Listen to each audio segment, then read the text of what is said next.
அஸ்ஸலாமு அலைக்கும் friends, welcome to சிக்கிமா சமையல். இன்றைக்கி நம்ம பார்க்க போகிற டிஷ் என்னென்னா, அரைக்கீரை பருப்பு போட்டு தான் செய்ய போகிறோம். ரேஷன் பருப்பில் தான் செய்ய போகிறோம். எப்படி செய்யலான்றதை பார்க்கலாம். ரொம்ப ஈஸி, ரொம்ப டேஸ்ட்டு சூப்பராக இருக்கும் ஃப்ரெண்ட்ஸ். இது போல் உங்கள் வீட்லேயும் செஞ்சு சாப்பிட்டு பாருங்கள். அதுக்கு நான் 100 கிராம் அளவுக்கு ரேஷன் பருப்பு நல்லா 2-3 வாட்டி கழுவி குக்கரில் போட்டு வச்சுருக்கேன். ஒரு செம்பு அளவுக்கு நான் அதுக்கு கழனி தண்ணி எடுத்து வச்சுருக்கேன். ஒரு கட்டு கீரையை க்ளீன் பண்ணி கட் பண்ணி எடுத்து வச்சுருக்கேன். அது நம்ம அலசி எல்லா தண்ணி இல்லாமல் நம்ம இப்போ குக்கரில் சேர்த்துக்கலாம். சேர்த்துக்கிட்டு மீடியம் சைஸ் தக்காளி 2 தக்காளி நடுவில் 2ஆக கட் பண்ணி நம்ம அந்த நடுவில் இருக்கிற தண்டை மட்டும் எடுத்துகிட்டு 4 பக்கம் எடுத்து உள்ளே வச்சிடலாம்.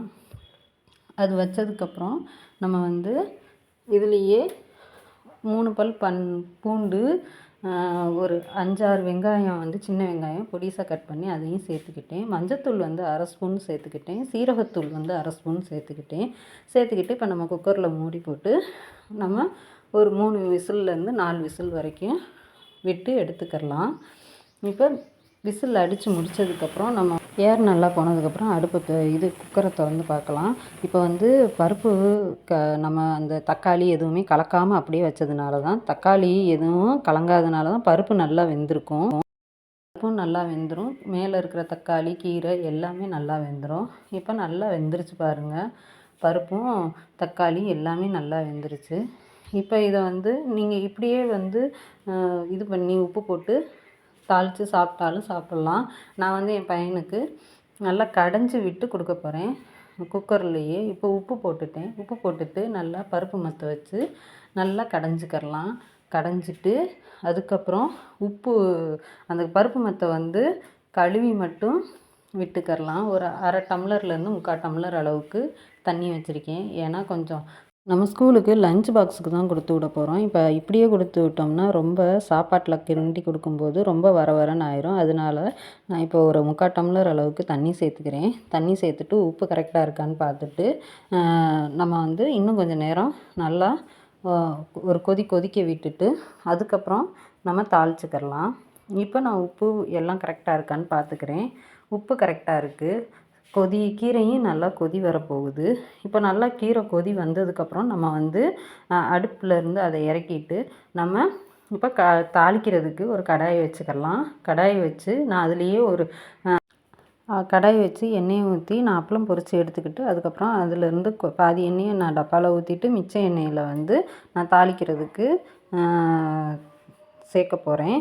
இப்போ நம்ம பாதி எண்ணெயை ஊற்றிக்கிடலாம். ஊற்றிட்டு இப்போ கடுகு உளுந்தம் பருப்பும் சீரகமும் 1/2 ஸ்பூன் சேர்த்துக்கிட்டு அது வெடித்ததுக்கப்புறம் கருவேப்பிலையும் காஞ்ச மிளகாயும் போட்டுக்கிடலாம். அது வெடித்த உடனே நம்ம வெங்காயத்தையும் சேர்த்துடலாம். சேர்த்துட்டு உடனே கிண்டக்கூடாது.